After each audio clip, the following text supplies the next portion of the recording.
Ramen is treated as the most iconic Japanese comfort food on Earth. Here's the thing, it might not actually be Japanese. Stick around, because by the end, one specific bowl is going to prove it more clearly than any history book could. We're going through ramen, starting with the lightest broths, ending at a bowl so intense, some shops make you follow a strict set of rules just to order it. And that origin question gets answered right at the end, not before. Every bowl of ramen comes down to three things: broth, the tare, the seasoning base mixed into it, and how long that broth was cooked.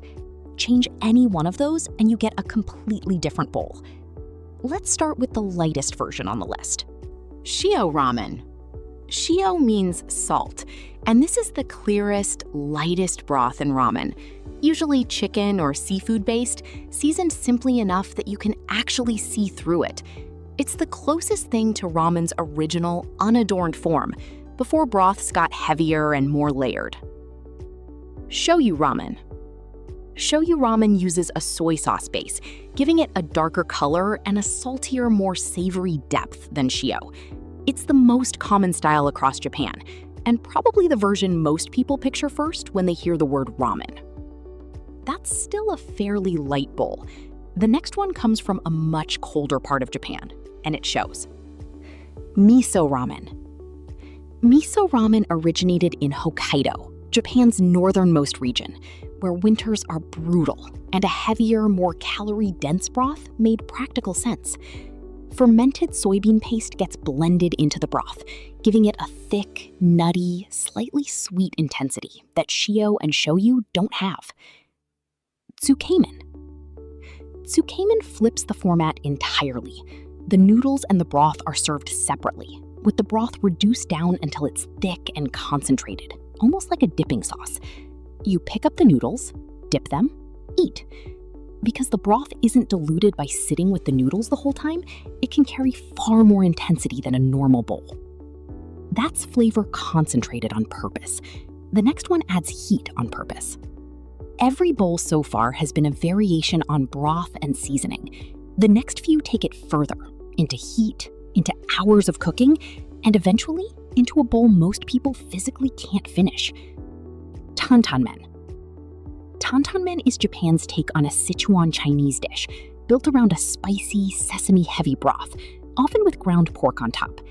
It's noticeably spicier and nuttier than anything before it on this list, and it's one of the clearest examples of Chinese influence still sitting right on the surface of a Japanese ramen menu. Tonkotsu Ramen. Tonkotsu broth is made by boiling pork bones for as long as 18 hours, breaking them down until the broth turns cloudy white and thick, almost creamy. That extended cooking time is what gives tonkotsu its signature richness. It's often considered the most intense mainstream style of ramen broth there is. One bowl left. It's not really about the broth anymore. It's about the entire experience of ordering it. Ramen Jiro. Ramen Jiro is a Tokyo chain with a cult following, known for portions so large that finishing one is treated as a genuine accomplishment. Ordering at Jiro comes with unwritten rules. Customers are expected to quickly tell staff how much garlic, fat, and vegetables they want in a specific way, and hesitating can get you an impatient response from the counter staff. First-timers often research the ordering process in advance just to avoid getting it wrong. It's less a meal and more a test, and it's built an entire subculture of people who track which locations they've conquered. Here's where that open question from the beginning gets answered.